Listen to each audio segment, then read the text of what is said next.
हा सर्व विद्यार्थ्यांनी अत्यंत मन लावून लक्ष द्यायचं आहे. Standard fifth problem set 22. Standard fifth आणि प्रॉब्लेम सेट 22. गणित नंबर 1 आणि गणित नंबर 2 आपण या पेजवर सोडवणार आणि बाकीचे नेक्स्ट पेजवर. एवढं मन लावून लक्ष दे ना भाऊ की तुला हा बेसिकचा पॉइंट आहे आणि हे अत्यंत महत्त्वाचं गणित आहे, कारण याच्यामुळे तुमचं बेसिक फाउंडेशन स्ट्रॉंग होतं.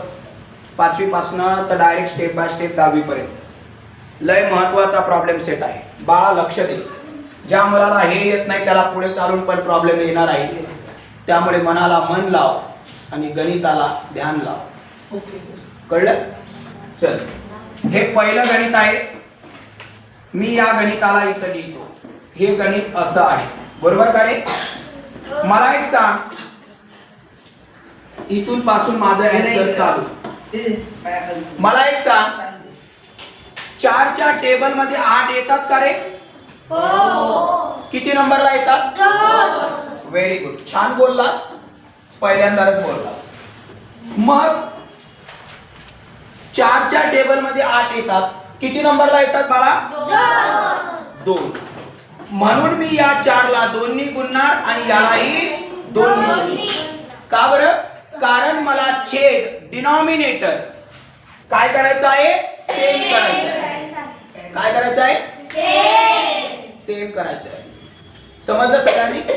हा, सगळ्या मुलांना मी इथं फळ्यावर बोलवणार आहे, शिकवल्यानंतर सोडवायला लावणार आहे. Okay sir. नाहीतर मग तुला माहितच आहे. कळालं? चला, 1/8 प्लस 3 दुनी किती रे? 6.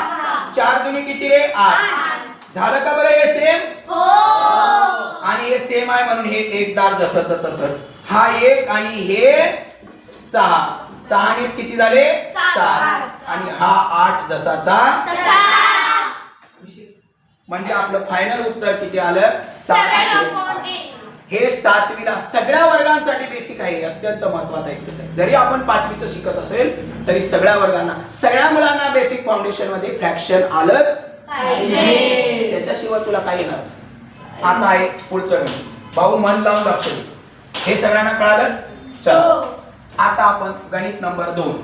हे गणित इथं मी लिहितो. किती आहे रे? 2/21 प्लस 3/7.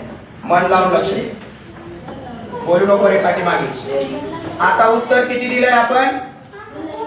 मला एक सांग बाळा, 7च्या टेबल मध्ये, या 7च्या टेबल मध्ये 21 येतात का रे? किती नंबरला येतात? Very good. मला डिनॉमिनेटर छेद काय करायचा आहे? सेम करायचं. मग 7च्या टेबल मध्ये 21 येतात, 3 नंबरला येतात. मी याला उचलून जसंच तसंच, हे प्लसचं चिन्ह उचलून जसंच तसं. मन लाव फक्त. 3/7 किती नंबरला येतात रे? 3. मग मी यालाही 3 न गुणणार आणि यालाही 3. म्हणजे अंशाला गुणणार, छेदाला गुणणार, न्यूमरेटरला गुणणार, डिनॉमिनेटरला गुणणार. मग हे जसंच चिन्ह जसंच तसंच. 3 3 किती रे? 9. याचा गुणाकार इथं. 7 3 किती रे? 21. झालं का हे 2 सेम? मग हे एकदार जसंच तसंच. वर किती आहे? 9 आणि 2. 2 अधिक 9 किती झाले रे? 11. आणि हे 21 जसेच्या. फायनल उत्तर किती आलं? 11. सगळ्यांना कळालं? पक्क कळालं? क्लिअर? हे गणित आपण इथं किती सोडवले? 2. कोणकोणते सोडवले? 1 आणि 2. आता हे पुढचे गणित आपण कुठे बघणार आहे? Next page. सगळ्यांना कळालं? पक्क कळालं? चला, आता आपण पुढे जाऊया. हे आहे तिसरं गणित. तिसरं गणित किती आहे रे? 2/2/5 1/3. मला सांगा 3च्या टेबल मध्ये 5 येतात का? पटकन बोल रे. 3च्या टेबल मध्ये 5 येणार नाही. 5च्या टेबल मध्ये 3 येणार नाही. म्हणजेच एकमेकांच्या टेबल मध्ये येणार नाही. ज्यावेळेस ती एकमेकांच्या टेबल मध्ये येणार नाही त्यावेळेस क्रॉस मल्टिप्लाय म्हणजे तिरकस गुणाकार करायचा. काय म्हटलं उभी राहा सांग. जेव्हा ते एकमेकांच्या टेबलमध्ये असतात तेव्हा क्रॉस मल्टिप्लाय करायचं. क्रॉस मल्टिप्लाय करायचं. काय म्हटलं सांग. जेव्हा ते एकामेकांच्या टेबलमध्ये येते त्याला क्रॉस मल्टिप्लाय करायचं. कळलं आता. आणि परमानंट लक्षात ठेवायचं. आता बघ याचा आणि याचा फ्रेंड कोण आहे हा. याचा आणि याचा फ्रेंड कोण आहे हा. हे शॉर्टकट पण आहे पण मी तुम्हाला 5वीचं शिकवतो त्यामुळे इथं शॉर्टकट मारायचं नाही. आता मला सांगा इथून माझा आन्सर चालू 5वा वर्ग लहान लहान मुलांना मी सगळं बारीक बारीक गोष्टी सांगतो. मला एक सांग बाळा 2/5 चा फ्रेंड मी या दोघांचा फ्रेंड कोण सांगितलं तुम्हाला 3. मग यालाही 3 नी गुणायचं आणि यालाही 3 नी गुणायचं. हे प्लसचं चिन्ह जसंच मन लावून ठेव. 1/3 चा फ्रेंड कोण आहे 5. मग यालाही 5 नी गुणायचं आणि यालाही 5 नी गुणायचं. गुणाकाराचं उत्तर खाली लिहायचं. 5वीचे वेगळं. 3 दुनी किती रे बाळा 6. 5 त्रिक किती रे 15. हे चिन्ह जसंच 5 1 5 3 5 झालं का रे चेक. Denominator same. मग हा सेम आहे म्हणून एक दार लिहायचं. वरी कोण कोण आहे 6 आणि 5. 6 आणि 5 11 आणि हे छेद 15. सगळ्यांना कळालं पक्क कळालं. चला आता आपल्याकडे कोणाचं उत्तर लिहिणार आपण चौथ्याचं. चौथं उत्तर आहे 2/7. वरती गणित आहे बघा त्याला मी खाली लिहितो. मला एक सांगा 2च्या पाड्यात 7 येतात का नाही. मग 7च्या पाड्यात 2 येतात का नाही. छेद सेम आहे का नाही. छेद सेम नाही म्हणजे ते पहिल्या स्टेप मध्ये बसत नाही. एकमेकांच्या पाड्यात येत नाही म्हणजे ते दुसऱ्या स्टेप मध्ये सुद्धा बसत नाही. अशा वेळेस स्टेप नंबर 3 काय करायचा तिरकस गुणाकार. काय करायचा तिरकस गुणाकार. मग आता इथून आपला आन्सर चालू बरोबर का नाही. चल पटापट उत्तर दे. मला एक सांग बेटा याला उचलून आपण खाली घेणार. याचा फ्रेंड कोण आहे रे 2. याचा आणि याचा फ्रेंड 7 आहे. याचा आणि याचा फ्रेंड 2 आहे. मग यालाही 2 नी गुणायचं आणि यालाही 2 नी गुणायचं. समजलं सगळ्यांना. भाऊ मी फळ्यावर सोडवायला लावणार मी आताच सांगतो. हा एक किती उरणार 1/2. या दोघांचा कोण आहे फ्रेंड 7 आणि याचा पण कोण आहे 7. आता याचा हे चिन्ह इथं जसंच तसं. सगळ्यांना कळालं. आता याचं मल्टिप्लाय करून कुठे लिहिणार आहे मी खाली लिहिणार आहे. सांगा 2 2 जा 7 2 जा 14. प्लसचं चिन्ह जसंच तसंच बरोबर. 7 1 जा 7 2 7 जा 14. कळालं सगळ्यांना. आता हा डिनॉमिनेटर काय केला आपण म्हणून हा जसाचा आता 4 आणि 7 चं काय करायचं प्लस करायचं. 4 + 7 किती झालं रे मला 11. आणि हा 14 जसाचा. हे कोणाच्या टेबल मध्ये येतात का नाही. जर हे छोटं होत असेल तर ते छोटं आपण करू शकतो नाहीतर इथपर्यंत सगळ्यांना कळालं. किती गणित झाले आपले 4. पक्क कळालं. चला आता आहे गणित नंबर 5. मला एक सांगा मी डायरेक्ट आन्सर लिहितो. गणित तुमच्या समोरच आहे. मला सांगा 5च्या टेबलमध्ये 9 येतात का नाही. 9च्या टेबलमध्ये 5 येतात का नाही. एकमेकांच्या टेबलमध्ये येत नाही म्हणजे मी क्रॉस मल्टिप्लाय करायला पाहिजे. याचा आणि याचा गुणाकार याचा आणि याचा गुणाकार. मग मला एक सांगा आता इथं मी उत्तर लिहितोय बरोबर. मला एक सांगा 3/, पेन जरा दुसरा घेतोय ब्रड लिहितोय. 3/, किती झालं 9. याला आणि याला या दोघाला मी कितीने गुणायला पाहिजे 5. डायरेक्ट तुमचा पाठ झाला. आता हे प्लसचं चिन्ह जसंच तसंच. 3/, किती रे बाळा 5. याला मी कितीने गुणायला पाहिजे 9. शाबास शाबास रे शाबास. आता 3/5 किती होणार 50. वरच्या वरच्याचा गुणाकार इथं खालच्या खालच्याचा गुणाकार इथं. 9/5 45. चिन्ह जसंच व्हेरी गुड. 3 9 किती होणार 27. 3 9 किती होणार 27. कळलं सगळ्यांना. त्याच्यानंतर आहे किती होणार 9 5 इज इक्वल टू. झाला का डिनॉमिनेटर सेम. आपलं एक आहे की आपल्याला डिनॉमिनेटर काय करायचं आहे. आता सेम आहे म्हणून हा कॉमन जसाचा लय महत्वाचा पार्ट आहे. घाई करायची नाही. चला आता कोण उरलं वरती 15 आणि किती उरलंय 27. बरोबर का रे. मागे बघू नको रे. मागे काय चिमणी आहे का. बरोबर. हा चिमण्या गायब झाल्या. स्वतःची चिमणी गायब करून घेऊ नका. कळलं. आता हे कुठं उरणार 45. बरोबर. आता किती उरणार इथं सांगा 45. कॉमन आलं 27 आणि काय उरलं 15. 27 प्लस 15 किती झाले 42. चुकायत नाही ना. नाही. फक्त का हो. किती रे 42. समजलं सगळ्यांना. पक्क कळालं. मला एक सांगा हे दुसरं कोणाच्या टेबल मध्ये येतात का. स्वतःच्या दुसऱ्याच्या 42 आणि 45 दुसऱ्या कोणाच्या टेबल मध्ये येतात का. नाही ना. जर आलं असेल तर आपण त्याचं उत्तर छोटं करू शकतो. बेसिक फाउंडेशनला मी तुम्हाला शिकवलेलं आहे. कळालं. हे किती झालं आता आपल्या किती गणित झाले 5. हे 5 गणित आपल्याला कशावर होते ऍडिशनवर. Fraction of addition. काय म्हटलं रे फ्रॅक्शन ऑफ ऍडिशन. जोरात बोल. Fraction of addition. शाबास. कळालं तुम्हाला आता. आता आपण जाऊया पुढं. आपल्याला स्टँडर्ड 5th ला दुसरा आपल्याला क्वेश्चन विचारलेला आहे प्रॅक्टिस सेट 22 मध्ये सबट्रॅक्शन. सेम टू सेम काहीच प्रॉब्लेम नाही. मला एक सांगा हे पहिलं गणित आहे मी इथं लिहितोय. इकडे बघ रे काय पहिलं गणित 3/10 मायनस 1/20. पहिल्यांदा बघा एकमेकांच्या टेबल मध्ये येतं का.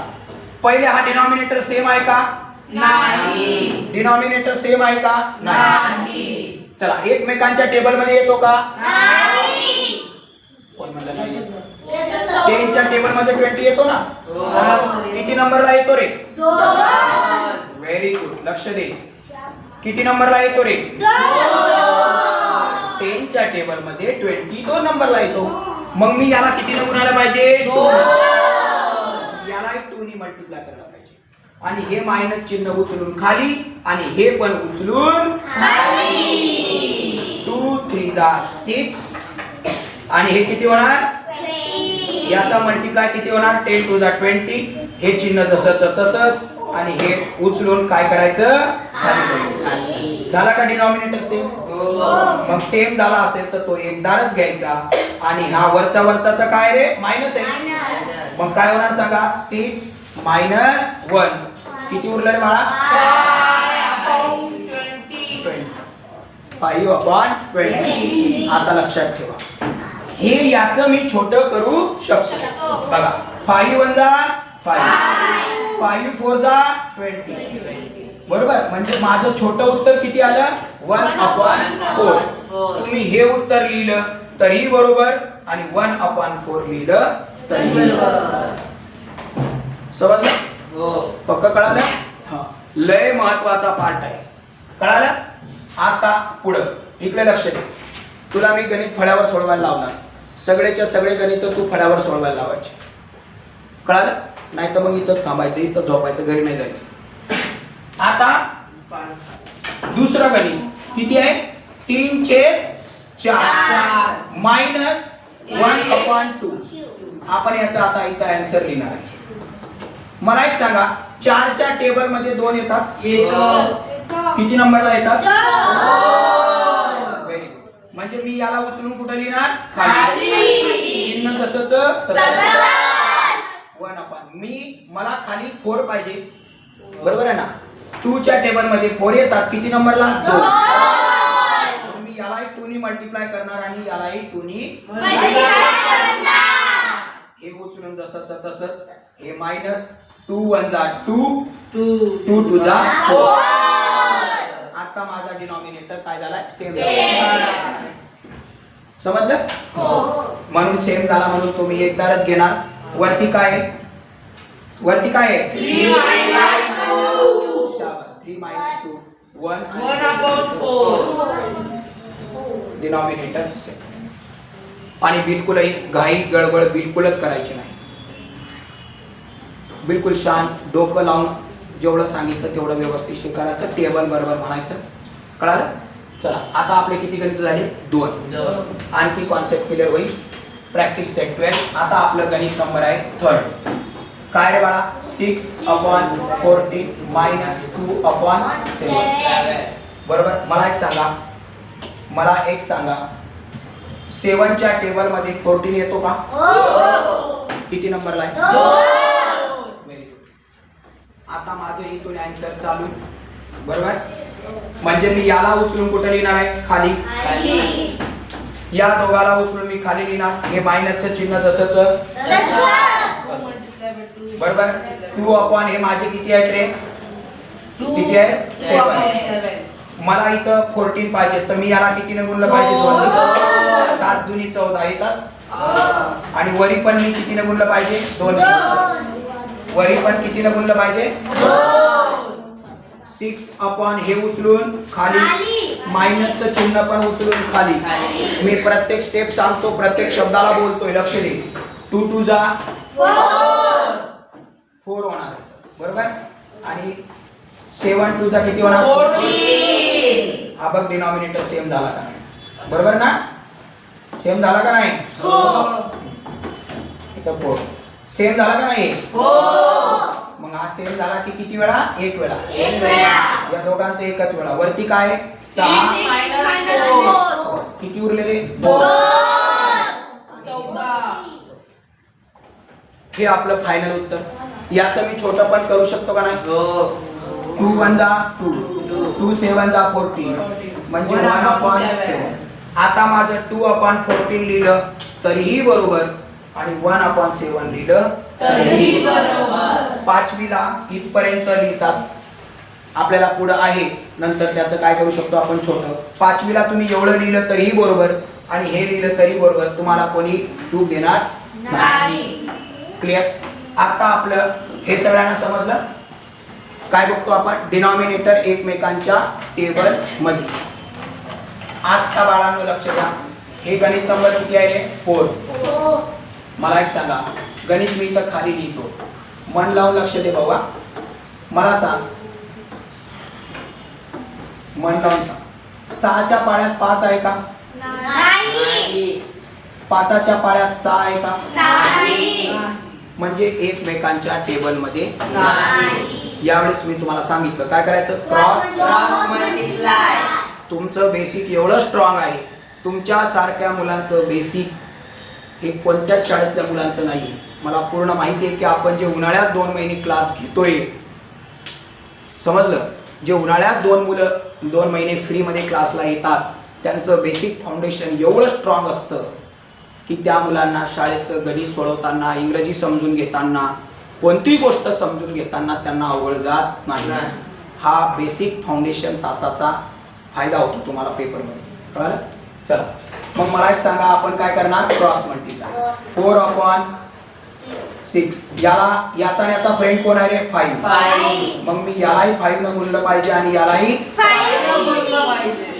हे मायनस चिन्ह जसंच तसंच. 3 किती झाले? 5. याला किती न गुणलं पाहिजे? 6. या दोघांचा हा 6 फ्रेंड आहे. यालाही 6 न गुणलं पाहिजे आणि खालच्यालाही 6 न गुणलं पाहिजे. 4 5 किती रे बाळा? 20. याचा याचा गुणाकार करून इथं द्यायचं, याचा याचा गुणाकार करून इथं द्यायचं. किती होणार? 30. हे मायनसचं चिन्ह इथं जसंच 6 किती होणार आहे? 80. 5 6 चा किती होणार? 30. हा डिनॉमिनेटर सेम झाला म्हणून हा एक दारच घ्यायचा. वरती कोण कोण आहे रे बाळा? 20 - 18. 20 - 18 म्हणजे 2 आणि इथे किती उरतील रे बाळा? 30. हे तुमचं फायनल उत्तर आहे. आणि याच्यापेक्षा जर छोटं लिहायचं असेल तर 2 1 जा 2 215 म्हणजे तुझं उत्तर येणार 1/50.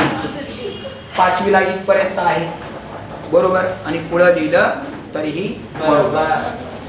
सगळ्यांना कळालं? ज्यावेळेस डिनॉमिनेटर एकमेकांच्या टेबलमध्ये येत नाही त्यावेळेस आपण डिनॉमिनेटर सेम आला तर काही करायची गरज नाही. डिनॉमिनेटर मग एकमेकांच्या कुठं बघतात? टेबलमध्ये बघतात. Step number 2, step number 3 cross subtraction of फ्रॅक्शनच्या किती आहेत स्टेप? 3 स्टेप. बार लक्षात ठेवायचं, विसरणारच नाही माणूस. आणि हे तुम्हाला कॉम्पिटेटिव्ह एक्झाम मध्ये 10वी मध्ये गणित सोडवताना, 9वी मध्ये गणित सोडवताना, 8वी मध्ये गणित सोडवताना आपल्याला कुठं ना कुठं हे कामाला येतं, कारण हा बेसिक फाउंडेशनचा महत्वाचा पार्ट आहे. क्लिअर?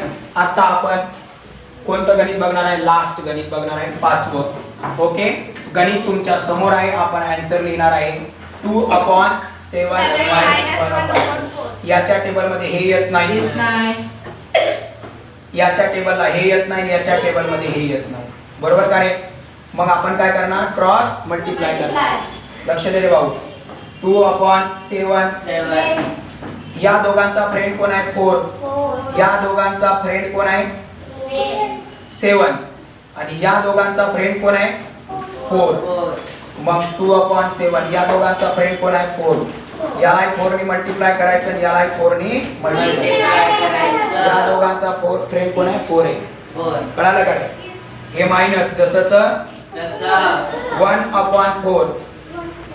बरोबर का रे? 1/4. याचा फ्रेंड कोण आहे रे? 7.